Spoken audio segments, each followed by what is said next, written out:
Əziz izləyicilər, salam əleykum. Bugünkü söhbətimizdə gəlin birlikdə tarixə qaydaq və 19-cu əsrin ortalarından bu günə kimi addım-addım olayları təkrarlayaq. 19-cu əsrin ortalarında Yəhudi lobbisi ki, dünyanı idarə edirdilər, belə bir qərara gəldilər. Özlərində fikirləşdilər ki, biz bütün dünyanı idarə edirik. Yəhudi lobbisindən gedir söhbət. Biz bütün dünyanı idarə edirik. Dünya pulu və gücü bizim əlimizdədir. Yəni nə? Yəni dünyanın bütün iqtisadiyyatı bizim əlimizdədir və bizim nəzarətimizlə dövriyyə olunur və dünya gücü də bizim əlimizdədir. Yəni bütün hakimiyyətləri, prezidentləri, quruluşları biz təyin edirik və hamısı da bizim sözümüzə və bizim tapşırığımıza baxırlar. Bəli, dünya pulu və gücü bizim əlimizdədir. Bəs niyə bizim dünyada özümüzə məxsus bir dövlətimiz yoxdur? Və bu fikri yavaş-yavaş başladılar, manev verdilər üzərində və böyütməyə başladılar və Yəhudi, dünya Yəhudi ictimaiyyətində bunu təbii bir narahatçılıq və bir necə deyirlər, ictimai tələb kimi hallandırdılar. Və istədilər ki, Yəhudilər özləri üçün bir dövlət qursunlar. 19-cu əsrin sonlarında səhv etmirəmsə Polşada Yəhudi icması toplandı və Yəhudilərin böyükləri və onların tanınmış simaları toplandılar və bu haqda qərar verdilər, səs vermələr oldu, oradakı söhbətlər, mübahisələr oldu. Bəziləri müxalif idilər. Deyirdilər ki, dünyanın gücü və sərvəti bizim əlimizdəykən, hal-hazırda dünyanı biz idarə etməkdəykən, niyə gərək təzə bir formata üst tutaq? Niyə gərək nəsə təzə bir qurum quraq, təzə bir necə deyirlər, üzə çıxaq? İndiki vəziyyətimizin nə problemi var? İndi bəyəm istədiklərimizi həyata keçirtmirik. Niyə gərək təzə bir şey ki, həyata keçməyi və uğuru sual altındadır, tərəfə üst tutaq? Amma sonda onların sözü çox da təsirli olmadı və qərar belə oldu ki, bu dövlət qurulsun. Və bu dövlətin qurulmasının coğrafiyası haqqında mübahisələr baş verdi. Bəziləri Avstriyada olmağını istəyirdilər, yəni oranı tam boşaldıb Yəhudiləri ora köçürtmək istədilər. Bəziləri Amerikanın şimalında, hətta Argentinadan da söhbətlər gedirdi və bəziləri Sion dağlarının arası, yəni Fələstin torpaqlarında o dövlətin qurulmasını istəyirdilər. Və sonda Herzl nəzəriyyəsinin icra olunmasını və qəbul olunmasının şahid olduq ki, Sion dağlarının arasında, yəni Fələstin torpaqlarında bu dövlət qurulsun.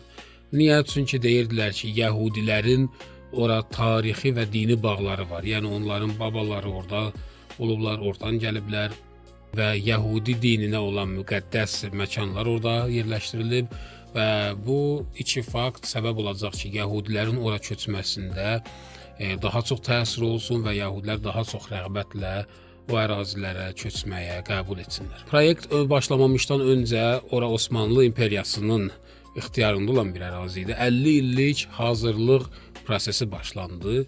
O dövlətin qurulmamışdan öncəki olan 50 illik proses idi.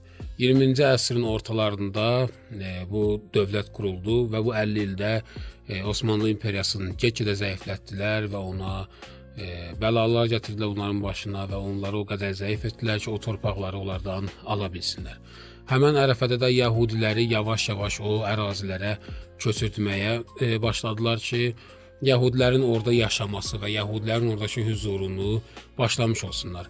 Əkinçiləri, kasıb Yəhudi əkinçiləri götürüb dünyanın müxtəlif yerlərindən ora aparırdılar. Orada onlar üçün torpaq alırdılar. Bəzən görürük ki, 2 qat, 3 qat, 10 qat qiymətinə qədər pul ödəyib torpaqları alırdılar ki, Yəhudilərin orada yaşamasına bir növ legitimlik versinlər. Və 50 ildən sonra orada İsrail dövləti quruldu rəsmi şəkildə. Amma bunu da qeyd etmək lazımdır ki, məqsəd yalnız Yəhudi bir dövləti və ya Sionist bir dövləti qurmaq deyil idi. Çünki əgər biz desək ki, yalnız orada Yəhudi bir dövləti qurub özləri üçün bir dövlətlərinin olması səbəbini gətirsək, ola bilər kimlərsə bu məsələni Təbii qarşılasınlar, onlara haqq qazandırsınlar ki, bəli bir xalq idi ki, pərakəndə idilər dünyanın hər tərəfində səpələnmişlər və gəlib bir dövlət qurmaq istədilər.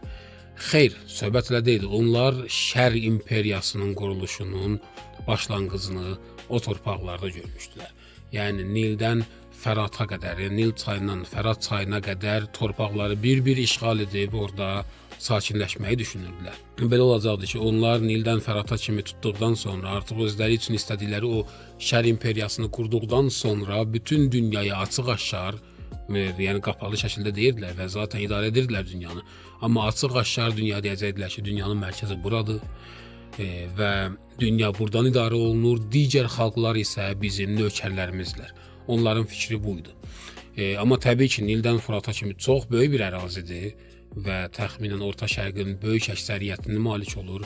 Ona görə də ona çox böyük bir zaman və böyük bir layihə və prosesə ehtiyacı var idi. 20-ci əsrin ortasında dediyimiz kimi Yəhudilərin ora köçməsi başlandı və dövlətin qurulmasına şahid olduq və hədəf də buydu ki, 100 il, yəni 21-ci əsrin ortalarında artıq bütün layihə, proyekt sonuna çatmalı idi və Nildən Fərata kimi o böyük bir imperiya qurulmalıydı. Demək olar ki, təxminən İsrail dövlətinin qurulmasına qədər bütün proyekt onların öz istədikləri kimi həyata keçirdi və öz proqramının üzərində davam edirdi. Torpaqları işğal edəcəkdilər, torpaqları işğal edəndən sonra oranı təsbit edib özlərini edəcəkdilər, yavaş-yavaş Yəhudilər ora köçürəcəkdilər və özləri üçün orada yaşayış quracaqdılar. İsrail dövləti qurulmağı gəldi tam o zamana ki, İmam Xümeyni rəhmətullah əleyhin mərcəiyyətinin başlaması. Yəni Ayətullah Burucerdinin vəfatı və İmam Xümeyninin mərcəiyyəti zamanına qədər bu proses və bu proqram öz axarı ilə öz istədikləri kimi təxminən öz işini davam edirdi. İmam Xümeyni mərcəliyi başlamağı mən belə adlandırardım ki, İslamı yeni bir mərhələyə gətirdi. Təkcə şiəliyin yox, təkcə İranı deyil, bütün İslam dünyasını yeni bir mərhələyə və İslamın yeni bir modelini həyata keçirdi və siyasi İslam İmam Xümeyninin mərcəiyyətinin başlamağı ilə də doğuldu. İmam Xümeyni daima İsrailə qarşı söhbətlərində həmişə vurğulayırdı. Yəni onu sadəcə Yəhudilərin bir köçmək və dövlət qurmaq prosesi kimi deyil. Hətta İraqda sürgündə olduğu zamanda Ayətullah Sədr ilə olan söhbətləri var İmam Xümeyninin ki, onlar şər imperiyasını qurmaq istəyirlər və o artıq məzhəbçi söhbəti deyil, şiə sünni söhbəti deyil, müsəlman xristian söhbəti də deyil, ümumbəşəri bir təhlükə gözləyir və onlar ümumbəşəri bir cinayət edib o imperiyanı qurmaq istəyirlər. Onun qarşısını almaq hər bir kəs üçün bir insani borcdur. İmam Xümeyni sanki elə birinci günlərdən çalışırdı ki, iki xətt yaratsın, haqq və batil və onların arasındakı olan o fərqi və o xətti tam şəkildə istəyirdi ki, bütün dünyaya göstərsin. Amma məsələ buradadır ki, Yəhudilər o vaxt o qədər güclü idilər və bu lobbi o qədər gücə malik idi ki, istər İngiltərənin təcəssümündə, istər ABŞ-ı, istər başqa dövlətlərin gördüyünüz o hegemoniyası və qüdrətləri onların təcəssümü idi, o lobbinin təcəssümü idi. Və onlar o qədər güclü idilər ki, bir sadə ruhaninin, ilahiyyatçının və ya alimin o sözləri onlara gülməli gəlirdi və heç vaxt onlar özlərinə o sözləri, İmam Xümeyni o ideologiyasının özlərinə təhlükə hiss etmirdilər. İmam Xümeyni sürgünə getdi və onlar laqeyd idilər. İmam Xümeyni sürgündən qaydanda onlar biraz təhlükə hiss etdilər ki, bəli bu insan sürgünü başarılı şəkildə sona çatdırdı və İrana qayıtdı. Sonradan İmam Xümeyni İranda inqilab edib İslam Respublikasını yaradandan sonra onlar daha çox təhlükə hiss etməyə başladılar.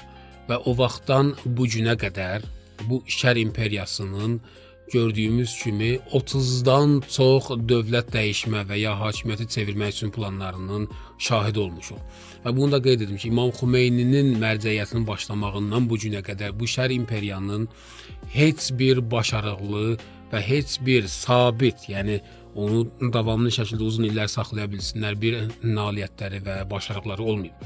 Müvəqqəti ola bilər, Qəzzəni bombardman edirlər, harasa hücum edirlər, Livana qarşı hücumlar hazırlaşırlar. Bunlar müvəqqəti başarılardır ki, bəlkə hansısa bir dönəmdə, qısa bir dönəmdə əldə ediblər, amma sabit və tarixdə qalan bir başarıları o zamandan bəri olmayıb və İslam Respublikası başlanandan bu günə kimi onlar heç bir nailiyyətləri olmayıb, öz ekspertlərinin və öz medialarının dediyinə əsasən.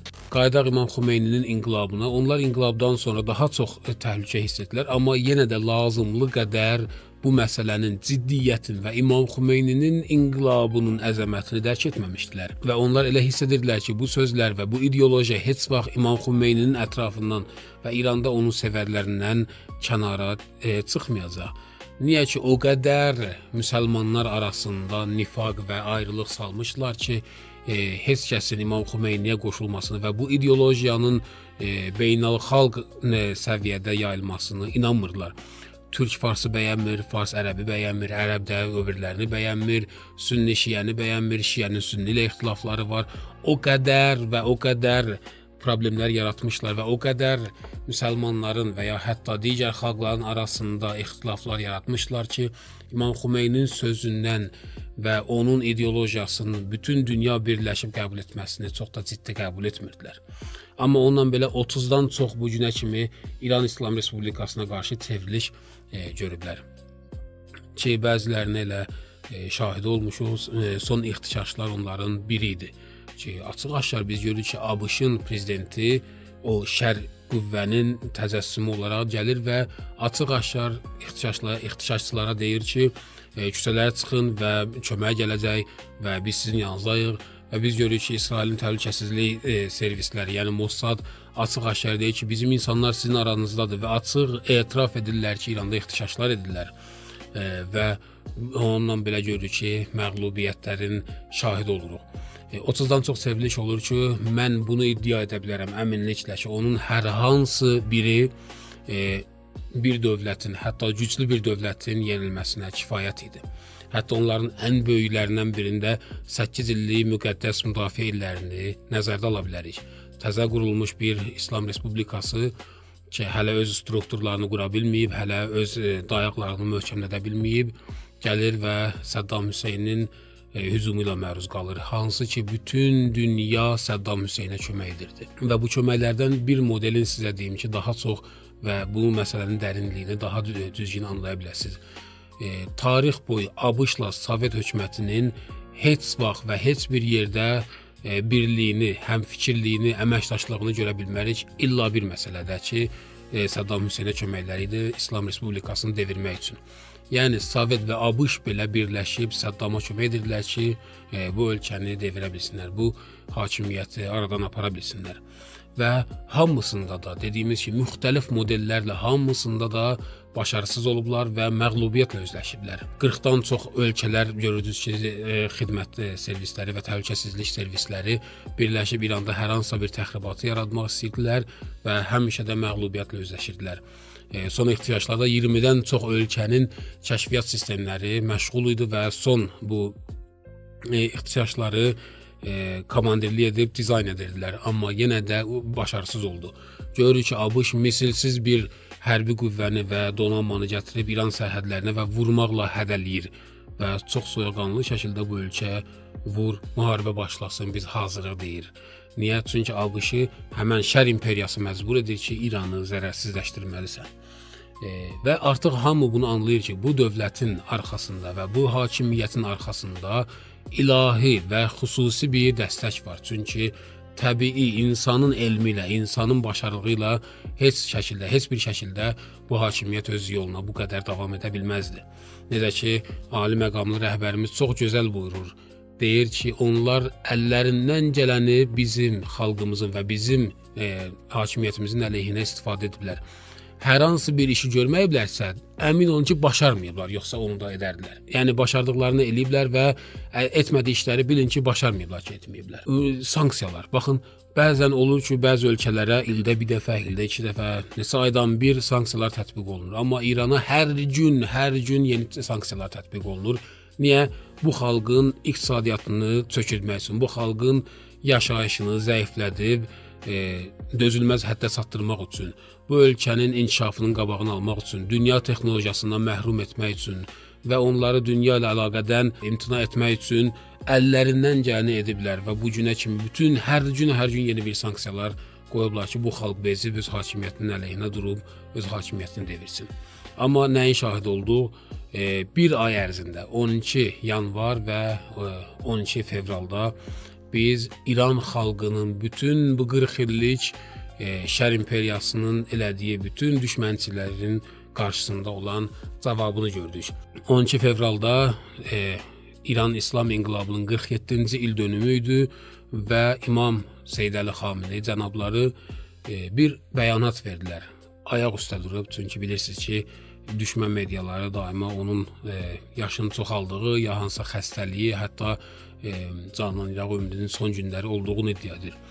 Rəhbərimiz, ali məqamlı rəhbərimiz çox səlabətli və heybətli şəkildə ayaq üstə bir çıxış edib, xalqı öz inqilablarının il dönümündə küçələrə çıxıb, necə deyirlər, məhv olsun Amerika və məhv olsun İsrail şüarına dəvət etdi. Rəsmi mediaların dediklərinə görə 34 milyondan çox insan İranın hər şəhərində, elə bir şəhər yox idi ki, xalq orada axışmasın.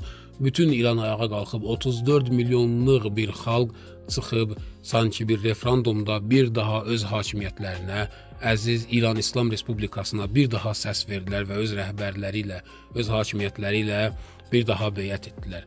Bəli, bu xalqın ola bilər bəzi iqtisadi, bəzən digər problemləri olsun. Onu da tələb edirlər və dövlətlərindən, hakimiyyətlərindən problemlərin həll olmasını istəyirlər. Ki, inşallah onlar da həll olacaq və bildiyimiz kimi tədbirlər də görünüb. Bütün sanksiyalara və xarici bütün problemlərə baxmayaraq bu ölkənin daxilində o iqtisadi problemlərin həll olunmasının potensialı görünür. Bir şey demək istəyirəm, bunların hamısını deməkdə bir məqsədim var idi. İran İslam Respublikası öz tarixindəki ən güclü və ən gərgin günlərini yaşayır.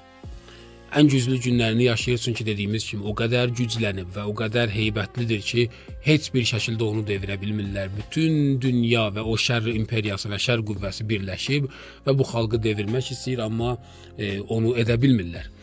Digər tərəfdən görürük ki, dünyanı özünkü bilən və mənimsəyən ABŞ gəlib və İranı hücum etməkdən qorxur və bilir ki, əgər başlasa onun tam məhvinə qədər gedib çıxa biləcək bir gücə malikdir. Amma gərgindir. Niyə? Çünki gördüyümüz kimi son bir ildə İran çox gərgin günlər yaşadı və hətta bütün dünyanın gündəminə hal-hazırda İranla həsr olunmasını gördük. Və daima təhdidlər, 12 gün müharibəyə sürükləndi, ixtişaşlar və digər məsələlər. Bu nəyə görədir? Çünki biz görürük ki, bu şər imperiyası öz proyektlərinin və o böyük Nildən Fırata olan proyektinin iflasının şahidi olur. İsrailin zəifliyinin şahidi, onun məhvinin şahidi. Niyə? Çünki ali məqamlı rəhbərimiz hətta onlara zaman təyinlədi. O neçə il bundan qabaq 25 illik zaman təyinlədi ki, onların məhvinə doğru gedir və bütün proseslər də onların o məhvinə və sonuna getməklərini göstərir. Çünki onlar bütün dünyada hal-hazırda şiddətli bir nifrətə sahibdirlər. Bütün dünya xalqları onlardan bezib. Latin Amerikasını biz görürük ki, hal-hazırda anti-imperializm, anti-siyonizm bir bazaya çevrilib, hətta deyə bilərik. Bütün xalqlar bunları görəndə onlara nifrətlərini və qəzəblərini bildirirlər. Sadəcə bir insan oradan, o torpaqlardan başqa bir yerə səfər etməyində çox ciddi problemlər yaşayır. Adi bir idman festivallarında iştirak edə bilmirlər. Sadə bir adam oradan gedib İsrail vətəndaşlığı ilə başqa ölkəyə səfər etməsi artıq qorxulu olub və adi bir səfər ki, onlar üçün əyləncə olmalıdır. Kimisə tibbi bir işi var, kimisə biznesi bir işi var. Ölkələrindən xaric olanda gərək pasport dəysinlər və bir təhlükəsizlik prosesin nəzərə alıb ötürsünlər ki, onların təhlükəsizliyi xarici bir ölkədə qorunsun. Və bunu da qeyd etmək istəyirəm ki, Yəhudi icmasında çox ciddi və təsir qoyan ağıllı ailələr var ki, hal-hazırda İsrailin başını buraxaq və artıq onlar iflasa uğramış bir proyektlər kimi sözlər deyirlər. Yəni deyirlər ki, biz müsəlmanlarla halallaşaq, onlarla barışaq və bu dövlətin başını buraxaq, referendum keçirdək ki, o torpaqlarda yəhudi, müsəlman bir dövləti qurulsun.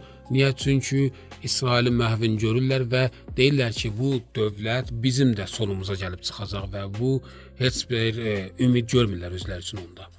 Və bunların da hamısı bu inqilabın və bu İslamın və bu quruluşun sayəsindədir ki, gəldiyi gündən onların qarşısını alıb və bütün təzyiqlər və bütün o gərginliklər hamısı batan və məhvə gedən bir düşmənin son zərbələridir və son cəhdləridir qalmaq üçün bunu edir.